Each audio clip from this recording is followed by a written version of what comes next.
Zakat dalam buku Keadilan Sosial dalam Islam, pengarang Hamka, halaman 74 sampai dengan halaman 77. Zakat, sekarang kita bicarakan zakat rukun Islam ketiga ibadat kepada Allah tetapi berhubung langsung dan masyarakat. Karena dalam jiwa ajaran Islam ibadat kepada Allah itu pun tidak diipat diceraikan dengan keteguhan pertalian dalam masyarakat. Inilah salah satu siasat harta dalam Islam yang dapat dipertanggungjawabkan di hadapan sejarah dan di hadapan dunia seluruhnya. Zakat artinya yang tepat dalam bahasa Indonesia ialah pensucian atau pembersihan. Alangkah tepat nama ini berzakat ialah mensucikan hati sendiri daripada penyakit bacil yang sangat memsahajakan kepada pertumbuhan jiwa dalam masyarakat ramai. Mensucikan masyarakat daripada tumbuhnya pertentangan di antara yang mempunyai, THFS, dengan yang tidak mempunyai, THFS not. Harta itu sendiri sebelum dikeluarkan zakatnya dipandang masih kotor. Harta itu mahal, harta itu dicintai, harta itu berat melepaskannya. Maka oleh karena dalam zakat itu terkandung arti yang amat dalam tentang danya ibadat, maka kepada pemeluk agama yang selain Islam yang ada dalam kekuasaan negara Islam tidaklah dituntut membayar zakat supaya jangan menyinggung bagi perasaan dan keyakinan agamanya. Kepada mereka hanya dituntut membayar jizyah sebagai uang tanggungan dan jaminan atas keselamatan mereka mengembangkan jiwa keagamaan yang dianutnya. Zakat adalah haknya masyarakat atas perseorangan. Zakat menunjukkan kekuasaan masyarakat atas orang yang mampu. Orang mampu bukanlah cabang atas yang hanya harus memeras keringat si fakir untuk kekayaan sendiri. Perintah mengeluarkan zakat bukan perintah menerima zakat. Dalam Quran diterangkan bahwasanya Tuhan memuliakan anak Adam.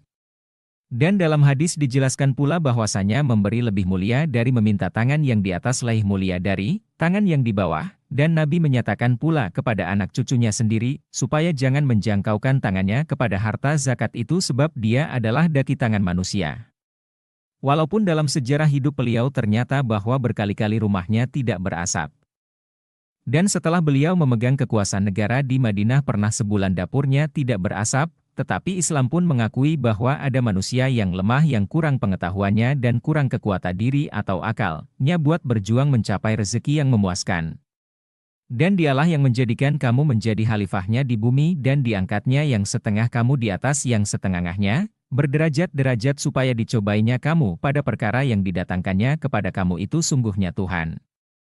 Engkau cepat menurunkan siksa dan sesungguhnya Dia pun pengampun dan penyayang. Surat Al-An'am ayat 165.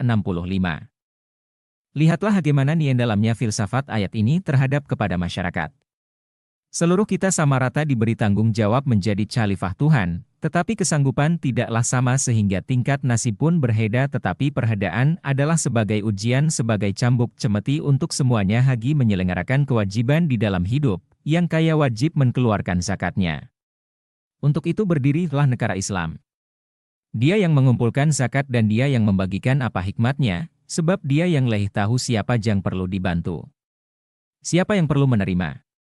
Setengah orang datang dengan diam-diam mendaftarkan dirinya, sebab dia berhak menerima zakat. Tetapi setengah orang pula sengaja tidak menampakkan diri bahwa dia fakir. Menunjukkan kefakiran diri dipandangnya adalah satu kelemahan jiwa. Walaupun akan kering lidahnya pantangnya meminta, inilah yang bernama iffah. Rasul menyuruh anak cucunya memegang akhlak iffah dan itu menjadi pengertian mendalam bagi umat Muhammad bahwa dia pun mesti iffah. Kalau kamu menafkahkan suatu kebajikan maka adalah itu untuk kebahagiaan dirimu sendiri. Dan tidaklah kamu nafkahkan dia melainkan karena mengharapkan wajah Allah. Dan apa saja yang kamu nafkahkan daripada kebajikan kelak akan dibayar tunai kembali oleh Tuhan dan kamu tidak akan teraniaya. Bagi orang-orang fakir yang telah sengaja menentukan dirinya pada jalan Allah, yang tidak sanggup turut berlomba pula di muka bumi, disangka oleh orang yang bodoh-bodoh bahwa mereka kaya karena sangat iffahnya, kamu bisa mengenal mereka daripada raut mukanya, mereka tidak mau meminta kepada manusia dengan merendah-rendahkan diri. Maka apa yang kamu nafkahkan dari kebaikan itu Allah adalah mengetahuinya. Surat Al-Baqarah ayat 272-273, manusia sejati tetap mulia walaupun dia miskin. Perasaannya halus dan dia tahu akan kehormatan dirinya. Dia mempunyai pergantungan yang lebih tinggi yaitu Tuhan. Dan yang kaya pun demikian pula. Meskipun berlipat ganda kekayaan yang didapatnya.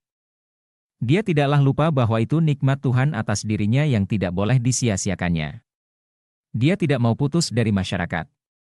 Hari Jumat dia akan tetap sembahyang bersama-sama di masjid dengan saudaranya yang miskin dan fakir itu.